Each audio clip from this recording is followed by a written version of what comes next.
நான் உங்கள் ஆட்டோக்காரன். இது வந்து அரசியல்வாதிகளுக்கு அப்பா தயவு செய்து ஒருத்தரை தெரியாமல் போட்டு உட்கார வச்சுட்டேன். ஓகேவா? இதுக்கப்புறமா அது யாராக இருந்தாலும் சரி, முடிஞ்சளவுக்கு வந்து மக்களுக்கு நல்லது பண்ண பாருங்கள். அதை விட்டுட்டு அடுத்த பதவிக்கு யார் வரலாம், யார் போகலான்னு சொல்லிட்டு இதே போராட்டம் பண்ணிட்டு இருந்தீங்கன்னா மக்களோட நிலைமை என்ன ஆகுது? ஏற்கனவே அவனுக்கு பெட்ரோல் விலை, கேஸ் விலை ஏறி இதுக்கப்புறம் வந்து எல்லாமே வருமா வராதான்ற மாதிரி இருக்குது. எல்லா விலைவாசியும் ஏறிடுச்சு.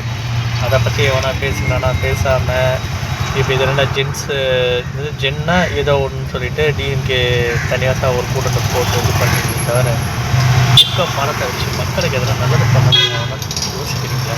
ஏன் பண்ண மாட்டேங்குது? தயவுசெய்து அதை பண்ணிக்கலாம். அடுத்த வாட்டி யார் ஆட்சியில் இருந்தால் எப்படி கொள்ளடிக்கலாம்னு சொல்லிட்டு தயவுசெய்து யாரும் இருக்காங்க. இதுக்கப்புறம் வரவங்களாக இருந்தாலும் சரி, இதுக்கப்புறம் இப்போ வந்த சிஎம்மாக இருந்தாலும் சரி, தயவுசெய்து மக்களுக்கு என்ன வேணும்னு தேர்ந்தெடுத்து பண்ணால் போகுது. ஓகேங்களா?